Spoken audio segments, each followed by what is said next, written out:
All right, so here we go. We got episode 9 of Frieren. And of course, after they give us two bomb action-packed episodes, leaving us in suspense and getting ready to hit us with a nice relaxer.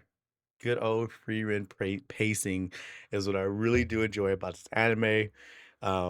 It's what got me hooked in season 1, and I wish I would have known anime reviews in season 1. Um, and all of season 2, but apparently I was really late. But on this episode, you got the whole team, Freya, Fern, and Stark.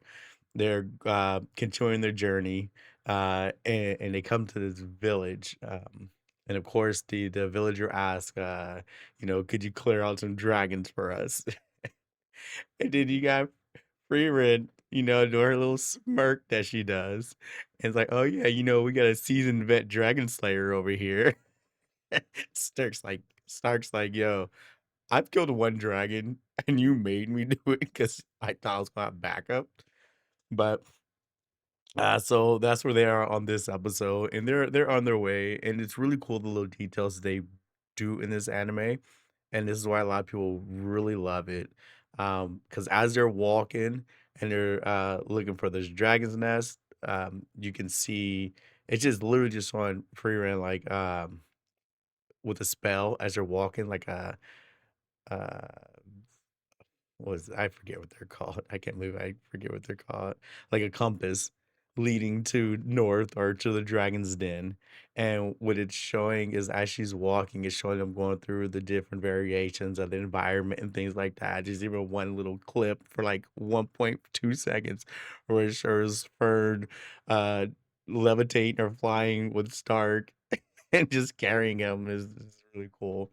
And then after that, you have another little cool little scene where it shows them outside of, like I said, the environment changing. It shows a little squirrel on Freeren's arms, kind of like indicating just how focused she is. She's not paying attention or how in tune to nature or manner she is. That like similar to in the exam, how the bird that are very sensitive to mana just landed on her, right? So now you got this little squirrel just sitting on her arm as she's walking, and it's just like, it is what it is. But long and behold, they get to the dragon's den, right? The dragon's nest. Bunch of them, probably like, I don't know, 10, 15, close to 20. I'll probably say around 15 to be honest. We'll go and get happy medium of 'em, right? And again, free rent. Yeah, so Stark, how about you be a decoy for us? Again, it Stark's like, yeah, as long as you're shooting a spell this time, don't have me just sitting out there. And so Freeren's like, yeah, we'll help you out this time.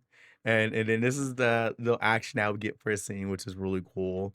Because they give us those nice clips of just like, yo, Stark just jumps down, starts chopping off some heads of some dragons, doing his thing, being the ultimate tanky he is, to be honest, like the warrior class he is, and he's just doing his thing. And then it gives him like a quick 5, 7 seconds, maybe 10 seconds of showcasing his skills, and he get tossed up or flown up or something, and then he freaking gets chomped on by one of the dragons. Oh my god, and then that becomes a joke later, and it was like, "Oh, Stark is getting ate, oh no."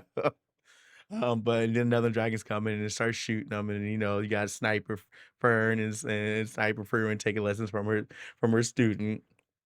They knock that out, they head back to the village, and then one thing that was really interesting was, then, Freeman actually accepts the payment, and then I like how it goes over why they always accept payments. It goes back to the hero. He says he doesn't want people being in debt because, like, and that's real. That's really real. Like when you do something for somebody and then you expect something from them afterwards, uh, it doesn't really feel like you helped them to them. It may feel like you helped them to you, but to them, because they always feel like they owe you something. And so now instead of finding a way to solve the problem they had, although you did help them, now they're trying to find a way within the next couple days or weeks or months to pay you back for helping them. But a lot of times, if you just help somebody, um, and then you get something from it, then you're not literally leaving them in debt. But then also, it's kind of brings that like moral people like, well, then you're not really helping them. You are. So I do. I mean, I do see both sides of it, but I also really do see like how if somebody pay you $1 for a $5 candy, at least if you're like, yeah, you can give me $1, that's fine. They'll give it to you. Maybe in the back of your head, they'll still feel like, they want to pay you back, but at least they equivalent exchange. At least they exchanged something to you and gave it to you, and they don't feel so indebted to you. So I thought that was pretty cool. Um, of course, the spell that she get is something that allows her to talk without tripping over herself, which is cool for like if you're doing public speaking or something like that, or you're super nervous, you don't want to repeat something you just said, or say or but or anything like that. You just talk fluently. So that's pretty it's pretty useless, but it's a good talent to have, to be honest. And then so they meet an old guy by the lake, and they're stuck in this town for like 6 months. Part of the reason why they also went on this journey, uh, or a couple months, should I say. And honestly, when she says we have to stay here for a few months, you can tell her and the Starks look at each other like, yo, she better not be trying to stay here for like 3 years. We humans, we not elves. Um, and then it's always interesting because whenever they go to a town and they get stuck in that town, you always see Stark ended up with the old guy. You had the one old guy that was training, or he was like meditating or something like that. And he was like a sensei. And then now you got this one that's sitting there just chilling, looking at the lake. And of course, Stark is just hanging out with that old guy at the lake. Um, but eventually they end up going. Uh, and he requests payment to go after it clears up. Oh, but first interaction was hella funny. It was super funny because he says, Frieren asks, just a straight voice, so can you take us across the shore? He looks like, do it look like I could take you across to the other side? Just like the still comedy there, like just the bluntness was just hilarious. But they end up going over there. As he actually wants something. He wants the memories of the hero because he really respects the hero. They get to this altar or this church or whatnot, and it's a shabby barrier on it. So they break it. They go inside. It's pretty cool because then Freeman picks up the book. They see a statue of Himmel, and Freeman picks up the book, and you get to see the memories that she had, and it's cool. She don't show too much emotion. She'll show her smirk, and then she'll show a subtle smile, and that's just so soothing. Um, that they put those little things in there, and it's pretty cool. As she's going through the memories, she's seeing the stuff that her and the hero party went through, the journey, and it's all that Himmel really wanted was to have the journey. And obviously tr- the name of the anime, it's all about the journey, and that's what they really do really good well in this anime. Um and then of course you get you, you get a little glimpse of her run into a treasure chest, and we all know what happens next. And then she's getting eaten by a mimic. Oh my god, of course. But they didn't show it, but we know what was gonna happen. We know there was no treasure in there. But afterwards, the individual that took them over there was like, "Yeah, you can keep the book." He realizes of great importance to her, just off of, like I said, the subtle smile that she does, and realize that this is the elf that was with the hero that he admired.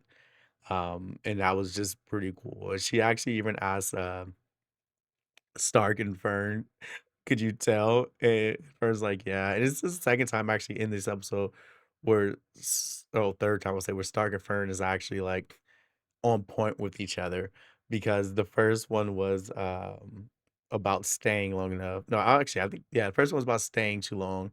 They look at each other, and the second one was Stark says, "Magic is pretty impressive."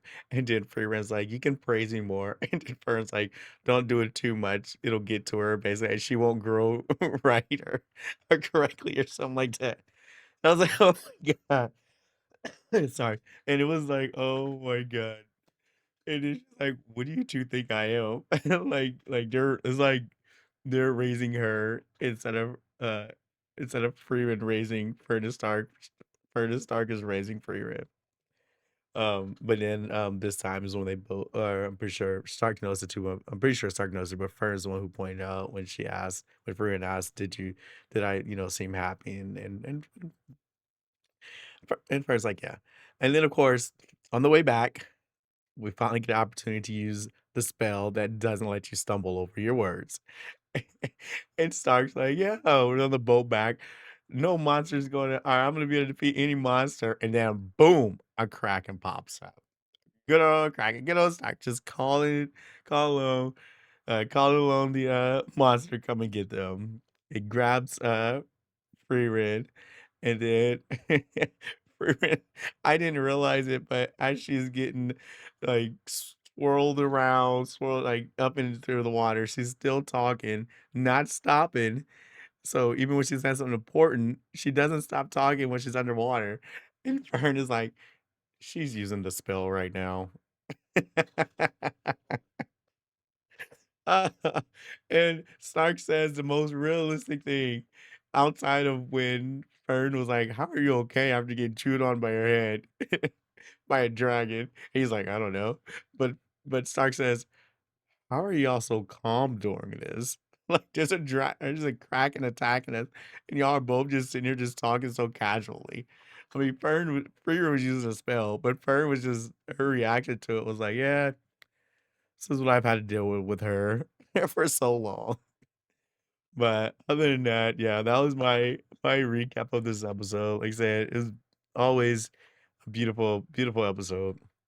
The design, the atmosphere, environment, the little subtle hints of emotion and happiness, and then even just a little bit of action in there. And the memories too. So it was good. I appreciate it. I appreciate you guys hanging out. Thank you for checking out the video. And again, let me know if there's anything I could do. I'm trying to make adjustments as I continue on this journey and making anime recaps. There will definitely be more coming up. I need to definitely do the Fire Force. Actually, this is Freeman. There's other anime recap videos coming up, and I will get those. Hopefully, my voice will be back too. I got sick and it's gone. Maybe it sounds better. But all right, have a nice day.